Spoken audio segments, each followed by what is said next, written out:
Welcome to Grid Talk. My name is George Howson, and today we're here to preview the 2024 Monaco Grand Prix. Joining me today, we have Grid Talk co-host Owen Medford. Hello. And the man behind AHGP is Aaron Harper. Good evening. But before we get into the episode, we must thank our sponsor for this episode, BetOnline. BetOnline is your number one source for all your summer sports this season, from MLB, golf, NBA, and NHL playoff stats. Get all the latest stats, news, and scores available to follow for all your favourite teams. Get the latest odds and lines, including the latest team matchups, player props, and odds on just about every sport out there. Head over to the website today or use your mobile device to get on the action. Bet Online, where the game starts. So, lads, we're heading into Monaco this weekend. A very much a iconic race in the Formula One calendar, a cornerstone event that has taken place pretty much every year since the inception of the Formula One World Championship back in 1950.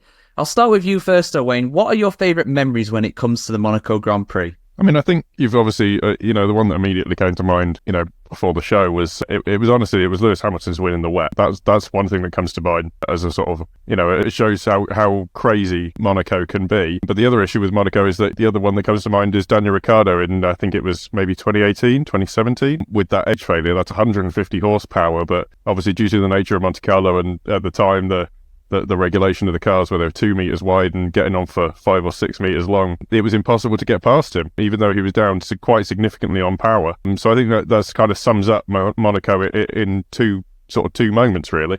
Yeah, that's the thing. Monaco, despite having had changes over the years and decades, it's still fundamentally the same. It's the narrowest, the most dangerous, the most punishing circuit on the Formula One calendar. It's lined with barriers throughout its run, and the Formula One cars these days, if you look at them compared to a car from the 1950s, say, for example, it is completely chalk and cheese, as you would expect for over 70 years of difference. But Aaron, Owen's picked out two moments that have been, relatively recently in the memories. Do you want to go back a bit further, perhaps, and go for some older Monaco memories back from the 80s and 90s, perhaps? Yeah, I can pick one from the 90s, and it's kind of apt, actually, considering the weekend that we've just spent at the, I was going to call it the San Marino Grand Prix. Wow, I am going back in time. No, the Emilia-Romagna Grand Prix, marking 30 years since the death of Ayrton Senna. Excuse me, a frog in my throat. Got a lump in my throat, I've got to stop. I'm like Murray Walker. So yeah, it's kind of apt that the weekend we've just spent in Imola, marking 30 years since the death of Ayrton Senna around the Imola circuit. What was the following race in 1994? It was Monaco. And 30 years on, we follow Imola with Monaco. So it's not necessarily a memory, it's more of a moment, because I was only a year old when all of that took place. But I think that's kind of poignant in terms of, the way the things have panned out. It's just, it was meant to be in some respects. But memory-wise, Owain's taken two that I was going to pick. But I'm going to go with 2019 and the sort of commemorations of Niki Lauda. It was not long after he passed as well. Obviously, Lewis Hamilton took a really impressive victory because he had Max Verstappen hot on his heels, sending it down into the seafront chicane, and it could have ended in tears, but he survived. Everyone got through it, and he took a really important, I think that's probably one of his most special victories, because Niki Lauda played an important role in Lewis joining Mercedes, and he was loved, adored within the team, and obviously the sport misses him greatly. But I'm going to pick another one as well that kind of sums Monaco up for me. 2001, right? Most of you will go, what on earth happened in 2001 in Monaco? Well, my favourite driver as a kid was David Coulthard. He qualified on pole position for the Monaco Grand Prix. I'd been out, I think, at Legoland, and I came home to watch the race. Turned it on, and DC stalled on the formation lap. Didn't get going, so from pole he went to last, and he spent most of the race stuck behind the orange arrows of Enrique Bernaldi. And it was just infuriating, because it was a race he really should have won. Instead, Michael Schumacher won it at a canter. So there are some wide-ranging memories for you from Owain's more recent ones that show that Monaco is, truly unpredictable and exciting, to some of the more tragic and annoying, frustrating memories of Monaco. I think we've covered the entire breadth of the Monaco Grand Prix there. Yeah, absolutely. And I'll go a little bit further than that as well. I'll go with some that I've kind of been thinking about this week as well. 1982, the race where nobody wanted to win it, or everybody kept running out of fuel and crashing into the barriers. If you've never seen that race and never seen the final laps of that race, go look it up. It'll be on YouTube or something. It's absolutely unbelievable. And of course, for me as well, 1996, 3 cars actually finishing the race, one of them being Olivier Panis, of course. The final win for a French driver for like 24 years till Pierre Gasly managed it in 2020, I think it was. So that was a surreal one. And of course, 1984 as well. Ayrton Senna and Stefan Beloff as well. Rest in peace, both of their souls. Unbelievable performances from the pair of them in monsoon conditions that they would never even dream about racing in these days. And with good reason too. It was just downright dangerous, of course. But yeah, But you know what? I was actually thinking about this, in the run up to the Monaco Grand Prix away, and a lot of my favourite memories, particularly ones those that I just mentioned, are from races a very long time ago. And Monaco is very much a Marmite circuit for me. People either love it or they hate it. Where do you stand on it? I mean, personally, I think we often hear the sort of, it's more of an adage really, that, if Monaco were proposed to the calendar today, it wouldn't be approved. I believe the original race was in 1907, and as you've mentioned previously, the track hasn't changed that much since. I believe it was a 100-lap race there at the time, and regularly we have relatively regularly we have races that run into the 2-hour time limit. And I think it's we've knocked it down to 78 laps. So despite being one of the shortest laps and the shortest, both in terms of time and distance, but because of the average speed being so low, it ends up taking such a long time. And I think for me, it's the endurance of it. That's what I love about Monaco. That's what I think it's. I love it for that. I love the endurance, the fact that it tests the drivers to their limit. It doesn't matter what car you're in. We've seen numerous drivers crash. Schumacher, Senna. People heralded as the master of Monaco. Crashing out of it, and that's because it is so hard. And I think that as much as we should have the really fast tracks, we should have the wide sweeping turns of Austria and Spa.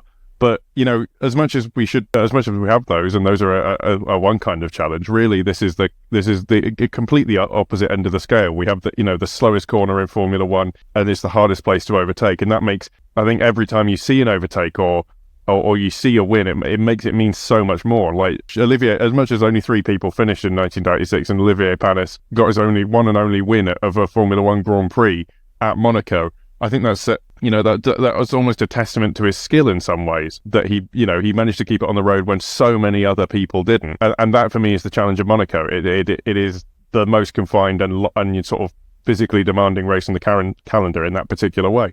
Yeah, I don't think anybody would doubt that. I don't think anybody, even the detractors of Monaco, would ever deny that it's a huge challenge. But I think, Aaron, the problem for some people as well, according to some people, I should say, is that despite it being a massive challenge, it's not. Some people might say it's not entertaining because we don't see much overtaking around the circuit. What do you think about Monaco in the modern era? Should it be on the calendar, or should it be something perhaps confined to the history books? So the challenge of qualifying around Monaco is absolutely unbelievable. It's actually probably the most exciting qualifying session of the year, because you are seeing 20 of the very best drivers in the world take the best machinery that is in sport in terms of car racing around the silliest layout. Like Owain said, it just wouldn't get approved nowadays.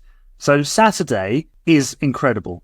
Sunday, I just want to stick forks in my eyes because it is dull as dishwater. And even when it rains, nowadays the cars are so big, you still can't overtake.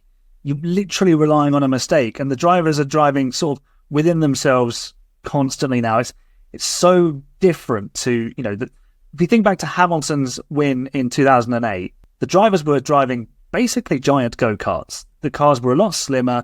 There was, they'd taken away the driver aids, and the tyres were different, obviously. So there was so many different factors in that. You could overtake because you could get the cars side by side. Nowadays, you really, really are pushed to actually get even side by side. Is so difficult. A defensive move just covers off any kind of overtake. So in that respect, I love the Saturday. I hate the Sunday with an absolute passion. I'm not actually going to be able to watch the race live this year on Sunday because I'm at a wedding, and part of me is like, that's actually kind of good. I feel like I'm going to be spending my time a bit better on Sunday afternoon. But Saturday, I'll get to watch qualifying, and it's the most thrilling experience, watching qualifying, seeing the drivers push to the limit. And you really do see the drivers excel. So last year, Max Verstappen in the Red Bull kind of had no business being on pole position, but he delivered a Max Verstappen lap. That was him making the difference. And we saw Alonso on the front row alongside him. It's a track where the driver makes the difference. But when it comes to race day, it is all about strategy. It's about going longer. It's a slow burn, really. And you're waiting for that one decisive moment when the two cars are side by side up the hill, and then they show a replay of Lance Stroll. But, that's Monaco for you. Yeah. I hear you on that one. Personally, I'm on the love it side of things, but yeah, I'm glad you can recognise that qualifying is just epic. Even if you don't like the race, even if you don't like the lack of overtaking, qualifying is the ultimate challenge. And seeing how close these guys get to the barriers is just scary. Really, it shows how immensely talented all of them are. Being able to drive a car around there for 2 hours without crashing it into the wall is something else. But let us know what you think about it. Let us know on our social medias. We're at Grid Talk UK everywhere. You can find the @ symbol. That's Facebook, Twitter, Instagram, Threads, and probably a few more that I'm forgetting right now.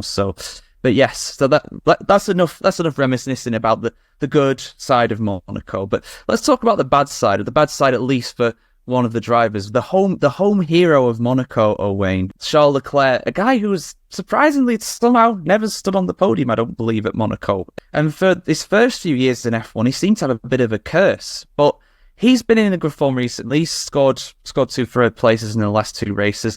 Can he beat his home curse? Can he finally stand on the podium this weekend in his home race? I think, unfortunately, it's going to be... I kind of hate to say it, but I think there might be a spanner in the works, and that comes with the McLaren. Comes from McLaren. I just think Ferrari were looking like they were nearly the sort of second team to Red Bull, and that they might be at least able to give him some taste of success in the streets that practically are his backyard. He knows them. He probably knows them sort of better than anyone. Obviously, so many Formula One drivers live in Monaco for various reasons, but he's the only one who is who is a resident, who is he's the only person who didn't have to move to get there. So yeah, it's one of those things where he would have grown up there, he would have seen all of it. He knows every single inch of that racetrack, and yet he's time after time he's had things go against him. A brake failure, bringing a red flag that caused a gearbox problem. So many other problems, and even a double stack, and for that famous or infamous Ferrari strategy in 2022. And I think, it might be unfortunately a story again of, did someone else just coming? It's sort of always the bridesmaid, never the bride. Almost. I think the McLaren have a much greater chance of qualifying ahead of Red Bull, or at least on the front row, and causing them issues in the race. I don't think Ferrari didn't seem to have the pace really last weekend in Imola, and I know it's a completely different challenge, but unless they sort of throw the kitchen sink at this one, I think they're going to struggle again. Yeah, it could be interesting, and you've touched on it there. I was going to mention in my next question to Aaron, and the fact that we've had a Max Lando 1-2 in the last 3 Grand Prix in different orders, obviously, and they're obviously very close to Imola. The pace of that McLaren is quite scary, frankly, for Red Bull. And I think around a circuit where you can overtake easier than Imola, I think Lando would have really had a chance of winning that race. Obviously, Monaco is harder to overtake than Imola, but in qualifying in particular, could we see an upset here, Aaron? I think we can. I don't think Max Verstappen will win this weekend. I'm not even sure he'll be on the front row, because the Red Bull is a front-limited car. So it goes through its front tyres. I'm not quite sure what the balance is in terms of Monaco. You obviously need traction, but you need a good front end to get you around the corners. I suppose a nice pointy car will pivot the car a bit better than an understeery car, which will probably want to head for the barriers, to be honest. But there's definitely a chance. Whether it's Lando who actually beats him, I'm not sure on that either. I think this could be a weekend where Charles Leclerc finally puts it all together. And there you go. Clip that up for when he inevitably doesn't. So you heard it here first. But I think Ferrari are definitely in with a shout. They were close in Imola, and McLaren were mightily close. But don't discount Oscar Piastri. Really, he should have been on the front row, but for that 3-place grid drop for the block on Kevin Magnussen in qualifying. But yeah, it's going to be really close. It's going to be really super close. And the only, I say, maybe Alonso can get himself in there as well. It's such a driver's circuit, and as you mentioned, the drivers get so close to the barriers in qualifying. All it takes is one mistake, and your weekend is ruined, or your teammate to spin out in front of you and cause a red flag. So it's almost a lottery, but you have to dare as much as you can to reap the rewards. But if you go over that line, there is such a heavy penalty. So yeah, it's absolutely possible that we see another Verstappen-Norris leading the way battle. But there are so many drivers now sort of in that lead group. And don't discount Perez, allegedly king of the streets. He's got a victory around Monaco. So, maybe he does make it to Q3 this week. But there are so many options. And sadly, none of them are for the team that I'm wearing a T-shirt to support. But it's, you can't have everything in life. You can't have everything. I think we're in for a very interesting qualifying session on Saturday. So it does come down to position in Monaco, but strategy can be key. I'm not sure Verstappen's going to win this weekend, though.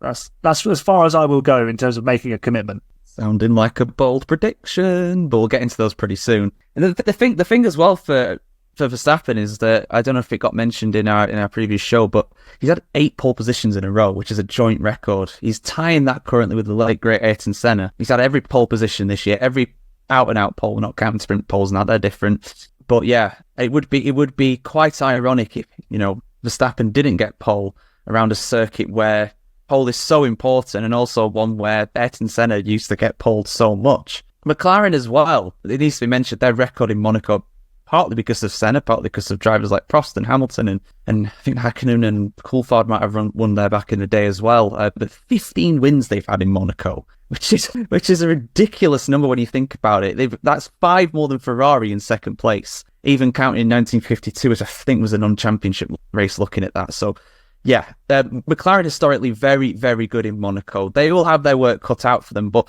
Aaron, like you rightfully say, Piastri was second in qualifying at Imola. Norris was third. If that happens again at Monaco, then McLaren could out-strategize Red Bull. They've got 2 cars up there to pressure Verstappen. So it'll be very, very interesting. And I'm not saying that at all as a biased McLaren fan. I'm not doing that. That's not what I'm saying. But anyway, from one British team that I'm a bit biased about to another British team that I like to see do well, Williams.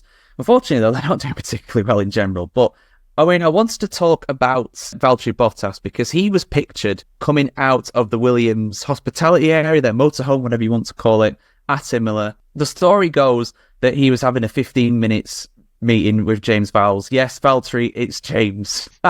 That's James, who is obviously the team boss of Williams now. Now, Alex Albon has signed up. He's got a multi-year deal. He'll be at Williams next year. But there's an forming American in the other seats. So, what are we thinking? Monaco is traditionally the start of silly season. Obviously, it started before the season even started. But are we going to have Valtteri Bottas going back to Williams? I mean, you have to keep your options open. And, I mean, Valtteri knows what's going on at Sauber probably better than most. He knows that Hülkenberg is already confirmed. He may well know that there's not, that it might be time to look elsewhere.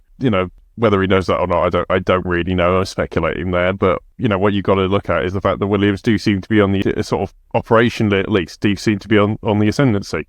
Yes, they're not necessarily, particularly good. They're not even top of the midfield yet. But one thing I would say is that maybe Valtteri sort of knows to trust the process, and it seems that they're on the up, and maybe he's, you've got to keep your options open in this business. The moment something comes along better that might get you up to the point where you can be world champion or at least win races, I think you have to take it. And so it's almost due diligence to sort of have that kind of meeting. It seems, how do I put it? Almost too obvious though to do it at the race weekend. It could be about any number of different things. I doubt it's going to be anything other than moving to the team, let's be honest. But it just seems like something seems fishy about it. I mean, why would you do it there? Why would you do it in a public setting? I mean, what was so urgent that a 15-minute meeting needed to be had right there and then at that race weekend, and it couldn't have waited or be done any other way? I mean, that's what sort of throws me off about it. But I can see Bottas maybe thinking,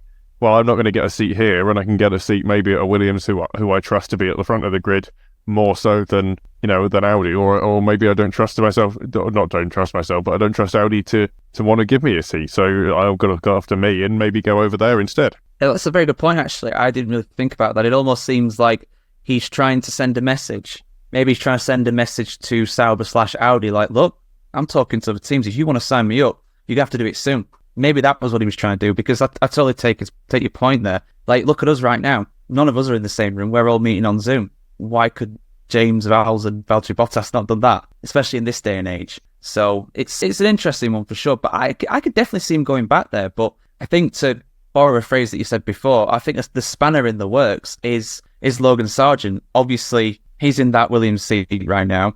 Dorrington Capital are the main people behind Williams. I think they'd probably want an American driver in that second seat. Would they want an American driver over better results? Debatedly. But what's your take, Aaron? What do you think? I think Bottas was in there posing for Williams' nude special calendar, because you know how Bottas likes to get his clothes off. But all jokes aside, yeah, it's an interesting situation with Bottas, because obviously he's left Mercedes, gone to Sauber, done okay, and then the performance of the car has kind of dwindled, let's be honest. And they're kind of back where they were about 10 years ago, which is a shame for a name that's, okay, it's been in and out of the Formula One grid in terms of actually being the name of the car and the team for a few times, but it's been with us since the early 90s. Sauber is a mainstay of Formula One in their many different guises. So obviously they're going to become Audi in a couple of years. I don't see Audi picking Bottas if they've already signed Hülkenberg.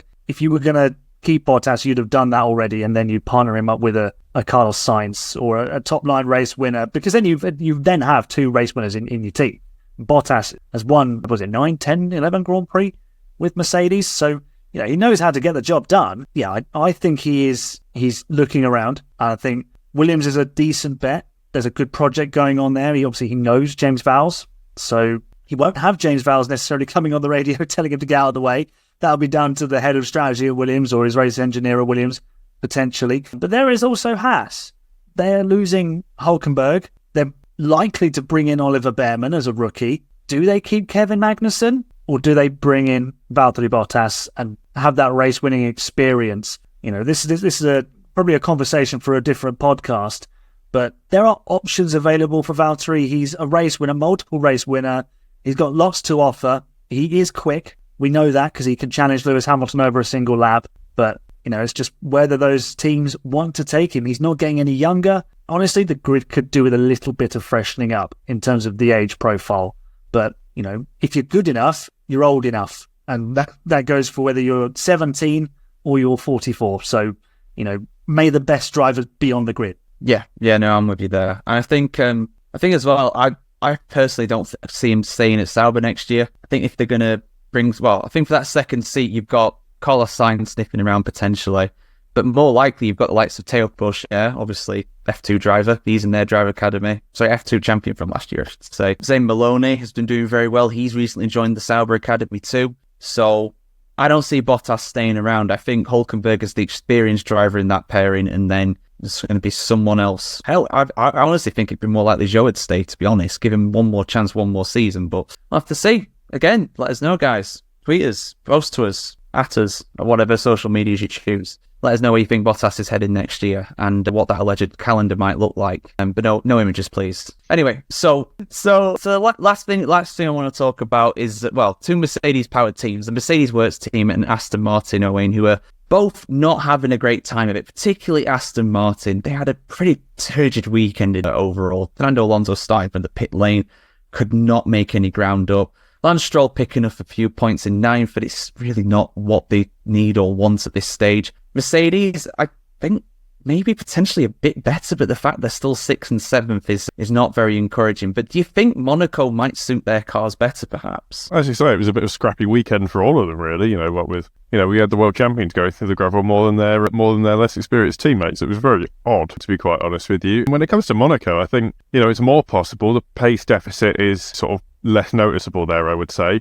You obviously have to jack the cars up a little bit, you know, owing to the nature of the track, and you know it's a well kept public road, but it's a public road at the end of the day, you know, and raising the ride height. I mean, we've seen that sort of slightly, you know, somewhat benefit particularly Mercedes in the past, but when it comes to Aston Martin, I don't think I I think maybe they're stalling out, having sort of their familiar troubles where they just start to go backwards. And I don't necessarily think that Monaco is going to be any different. I mean, yeah, as it comes to Mercedes, I kind of think this is maybe an opportunity for them, but it could equally be an opportunity for anyone else behind them. And I think they could they're very fine. They're sort of they're both riding the very fine balance between being, just at the front runners or starting to back into the midfield. And quite honestly, I think they've got to be even worrying about the Haas as well. So I think it's going to be quite a tough weekend. And I don't think I don't think it's sort of see an uplift in fortunes anytime soon for either of them, to be quite honest. Fair enough. Aaron, what do you think? More of the same from Aston and Mercedes? I'm sure you'll have a totally unbiased opinion given the shirt that you're wearing right now. I won't give the unbiased. I won't give the biased opinion. I'll give the unbiased opinion because, look, Mercedes are way off where they want to be. They keep over-promising and under-delivering, essentially. Aston Martin talking the big talk and not walking the walk right now, whether that's car development, second driver, aging first driver. It's a combination of so many factors. It's very bizarre because you've got the McLaren powered by Mercedes basically at the front of the grid now, and it shows the problems that Aston Martin and Mercedes are having. I think Mercedes' issue is a little bit of brain drain. I think it's been mentioned before on the podcast, or at least we've spoken about it privately. Lots of people leaving the team, and that's normal. Red Bull went through it, Ferrari went through it, and it's just what happens. You have to rebuild that winning team, and the Mercedes team are hoping that the culture that they've built over the last sort of decade and a half helps them cultivate that winning process once again. But they've got to wait until 2026 because they've just simply not got hold of these regulations at all. The car looks like it's making a step forward and then it just doesn't. So, yeah, they're struggling. Aston seem to be going backwards, like Owain mentioned. They're just not developing the car. They had updates in Imola and they just didn't seem to work. And obviously Alonso crashing out in FP3 didn't help them. You really can't afford to make that mistake this weekend because you'll get even less change out of the weekend than you did in Imola. I don't see either of them really progressing any further forward than a scrap over the final couple of points positions, really, because if the top three teams do the job they're supposed to do, then the best the other two teams are going to do is seventh, and that's notwithstanding a wild Hulkenberg qualifying in the top 10 or Tsunoda doing the business for RB. Ricciardo is very good around Monaco as well, so there's definitely peril in terms of they're not even making Q3, which for Mercedes and Aston Martin is almost unthinkable. But, it is Monaco after all. It can spring a surprise. So we'll keep our eye on it. Yeah, the unthinkable has become probably, really, or definitely a possible for those teams, but not in a good way. So yeah, I don't think we're going to see either of those teams feature on our podiums, but maybe in some bold predictions. Oh, wait, what's your podium prediction for this weekend and the pole position and, of course, a bold prediction? You know what? I'm going to go with, I'm going to start with pole, and I still think it's going to be Max Verstappen. I cannot be convinced otherwise. I mean, the guy, as much as, he's starting to feel the pressure, and that's when the mistakes start to creep in. I mean, we did see, a few of that. I mean, obviously, I'd put more of them down to the car than anything else. We saw a few of those in Friday practice in Imola, and it's entirely possible that, when it's in a comfort zone, it just becomes effortless. When people are so far away from you that you can just kind of turn up, rock up, and, put yourself, don't even have to put yourself to the max to make it, pull out the wins and poles and things like that, then it's sort of, it's easy. But we're starting to see the mistakes maybe creep in. Maybe I'm reading too much into it, but because of that, I think that, I think he's going to be under pressure from the McLarens in the race, and I think he's going to lose it to them. I think I'm going to go with Piastri to win the Monaco Grand Prix. I think I can see a sort of pincered strategy. We've seen, Perez has sort of done okay around Monaco, but also sometimes not. I think I'm going to go Max Verstappen second, and then Norris third probably. And as a bold prediction, I'm going to go with Perez on the podium. He's hedging his bets. Yep, I was dead. He's gambling. It's Monaco. Why not? Why not exactly? But if you're going to gamble responsibly. Go on Bet Online. Aaron, what's your pole prediction? Your podium and your bold prediction for this weekend? I'm going to go with Oscar Piastri for pole position in a McLaren front row lockout. I think we're going to be all papaya on the front row, and I can kind of see a McLaren 1-2, but I can also see them losing it. So I'm going to go with a podium of Lando Norris, Oscar Piastri, and Charles Leclerc. as my podium. And my bold prediction is that Red Bull don't qualify in the top 5. Wow. So wow. We can dream. There will be all papaya front row, all red second row, and there might be a Hulkenberg or a wild RB. There might be a Red Bull branded car on the third row, but in the top 5, but one of them won't be a Red Bull car. That's my bold prediction. Well, I don't even know what to say to that. We'll have to see. It's Monaco. Anything can happen, and it usually does. But there we go. Yeah. Wow. So yeah, I mean that would very much make a surprising 5-star race. And if you've enjoyed this podcast, you can head over to Spotify or Apple Podcasts and give us a 5-star review on those. We really would appreciate it. And if you're one of the 72% of people who aren't yet subscribed to our YouTube channel, please consider heading over there and giving us a like, subscribing to the channel, and of course you can find out when you ring the bell icon to find out when we go live. Our next show will be live from 5 p.m. on Sunday. That's UK time, so it's just about an hour or so after the race concludes. Oh, Wayne, I've given a mention to our socials and everything, but we've got a sister show too. Yeah, so for me, I mean, honestly, it's a weekend to plug it. After, the sort of insanity that was Imola, particularly in the support races, I think 6 safety cars in the F3. I think in the F3 race on the Sunday, I believe, which I didn't know was possible with their lap count. And to be honest with you, I think I remember in the sprint race, in the sprint race for F2, we had a lot. So if you'd like to understand exactly what happened, make sure you listen to Formula Talk. That's hosted by Sophia Richmond for us, and you can find it everywhere that you find Grid Talk. Yes, and I'll be on that next one trying to unpick everything that happened at Imola, so we've definitely got our jobs cut out for us. Aaron, I've mentioned you're the man behind AHGP. What is that, and where can people find it? So it's a YouTube channel where we play F1 Manager. I'm currently playing through with Haas, where we're only allowed to use drivers who've won the GP2 or Formula 2 championship. And my current driver lineup is Nico Hulkenberg and Felipe Drugovich. We've recently won races with both of them, so we are breaking the mold very much with Haas. But we also do some challenge streams. We recently tried to beat McLaren's 2023 score without upgrading the car until Austria. We failed miserably. And the latest challenge we're taking on is, can we win the World Championship with Max Verstappen? And he starts every race last. And so far, we've not won a single race yet.